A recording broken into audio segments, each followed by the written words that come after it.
Hello, the Baron's Game Room. I'm Aaron as always, and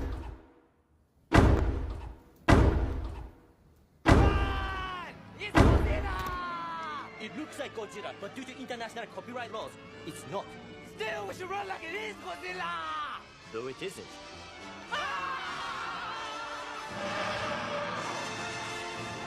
we are talking about King of Tokyo! Sort of. That's right, it is February, and for this month we are focusing on two-player games. So today that means we are talking about King of Tokyo DUEL. King of Tokyo DUEL is obviously a two-player reworking of the original King of Tokyo game.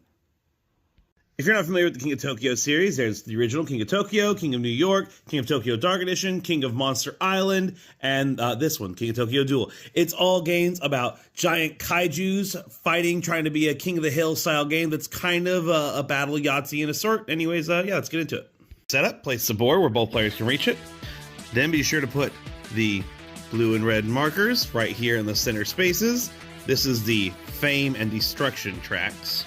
Player should select one of the 6 different monsters you can play as. Player should also take one of these life trackers here, take it and set the health to whatever is your creature's health. You'll see each creature has their different amounts of health. So for this one, I'd set it to 13. Hey, look, there it was. Shuffle up this deck of power cards and then deal 3 out on top of the board right here. You'll see those little markings that kind of show you. Actually, sorry, this should be on the other side technically. Yeah, like that. And then lastly, you'll just want to make sure that the dice, tokens, and energy cubes are all nearby in your play area. Like I already said, you are 2 monsters fighting to be the King of Tokyo. You win in one of 3 ways, or maybe 3.5 ways. And it's just by being the last man standing. In this game, you can hurt your opponent, and if you get your opponent's life down to 0, then they are out, they lose, and you win the game. So you can just beat them up. The main focus of the game otherwise is a bit of a tug-of-war between infamy, or fame I mean, and destruction. If you can manage to pull one of these markers all the way to your side, so let's say this is player 1 and this is player 2, if you can manage to pull the destruction tracker all the way to your side, then you win the game. Or if you manage to pull the fame one all the way to your side, you win the game. I say half because also you'll see these areas with that are all lit up from spotlights. If you can get both markers into that spotlight area on your side, then you win that way. You haven't caused the full amount of destruction or gained the full amount of fame, but you've got enough of each of them that you are the winner. Now we're all set up and we know what we're aiming for. Let's start a turn.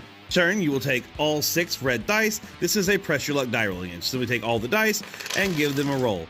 If you had anything that gave you any extra dice this turn, you could take these extra dice as well and roll them with your normal group, but mostly you'll just be rolling these 6. Once you roll all 6, you can pick any dice you want to keep and then re-roll the rest.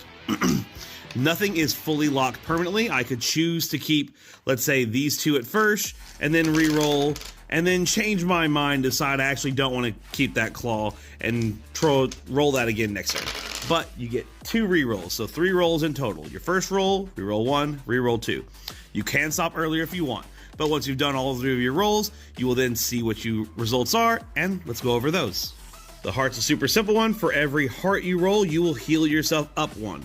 So simply just go to your tracker and boop, whoop, wrong way, pop you up 1 health. You cannot exceed your starting health, so I could not go above 13 unless I had some card that said otherwise.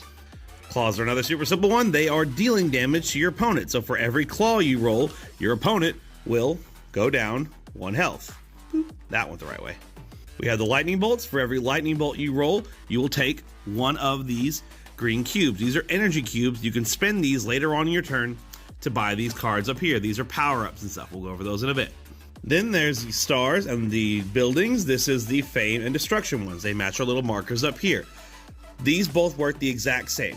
First off, you need to roll 3 matching icons. If you roll 3 matching buildings or 3 matching stars, then you can move that tracker 1 space towards you. So let's say I'm player 1, I'm to the left, and I rolled these 3 here, then I can move this 1 space, boop, closer to me. Now, if you roll any more than 3, for each extra one you roll, that's another space. So if I rolled 4 buildings, then I would have gotten to move 2 spaces. 1, 2. And that adds up even further. So if I gotten 5, then I would have gotten to move 3. I think you get it by now. And again, that is the exact same thing for the stars, the fame. So if I rolled 4 stars, that would be 2 spaces, 3 for 1, and then the extra one gives me 1 more space. So I would have gotten to move this one 2 spaces towards my end of the board. And the last facing we have on the die is this exclamation point. This is what you use to activate your character's special powers. You'll see on your character board down in the corner here, there are various special powers. Each character has their own unique one, and you will need to roll some combination of those usually to trigger those special abilities. Once you are done rolling your dice and resolving any of their effects, we go on to the next step, which is going to be spending your energy cubes on buying power-up cards. Now let's look at a power-up card. You'll see up in the top left corner there is a number next to a lightning bolt symbol. Hey, where have I seen that lightning bolt symbol before? That is the cost of the card. So to purchase any of these cards, you would need to turn in cubes equal to that number. So if I wanted to buy this card, I would need to turn in 2 of these green cubes, and if I did, I would take the card, and then I would either get to keep it with me if it is a keep card, or if I buy one that is a discard card, then I would simply pick it up, do its ability immediately, and then discard it away off to the side. But if it's a keep card, you will keep it with you in front of you, and this will be a permanent addition or special effect you will have the rest of the game. You'll see they have names on there. Obviously their effects are down here at the bottom. Now, the reason it is important which way the deck goes, I had put it on this side earlier instead of that side, is because this game has sort of a rotating cost situation. Whichever card is the farthest away from the deck is actually always 1 cheaper to purchase. So this card technically only costs 1 to buy right now. Whenever you purchase a card, you will take it, remove it from the line, and then everything shifts to the right immediately, and you put out a new card to fill it. You can buy as many cards as you could afford. If I had, let's say, 8 energies, and I could have paid 6 to buy this one, and then I could have paid, well, I guess just 1 needed to buy that one. But each time you buy one, remove it from the line, scoot everything down, and put a new one out. You can also spend 2 cubes to clear this line entirely. Say I don't like anything out there, I could pay 2, we discard away all 3 of these, and then put 3 fresh ones out onto the table. There we go. Last thing we need to talk about for these cards are these little faces you see underneath the cost. It's not on all of them, it's only on some of them. Anytime you buy these cards, you will find the symbol, you'll find these tokens that have that matching face on there, and you will get to add them to the board or move them if they're already on the board. Let's go over these different pieces real quick. These tokens come in a variety of shapes, and the main thing they do is they allow you to end up having special effects on the board. So basically, if this one were here on the board and then I moved this onto it, whoever moves the token onto it immediately gets the effect of that space. So if I moved this onto there, then I would immediately heal 1. But let's say, for example, I was already past it and my opponent pulled this back onto it, then they would get that effect. So whichever player moves the token onto that immediately gets whatever effect is on that space. But that's just for a single one like that. Other ones, the double doesn't really change anything, it just adds more spots. I mean, just gives you more effects. But then you have ones like these. This is actually a track extender. When you put this one down, it adds an extra space between these two. So it's sort of a slowdown spot. Going through here, I would have to go through all 3 of these spaces to move through. So it makes the track longer.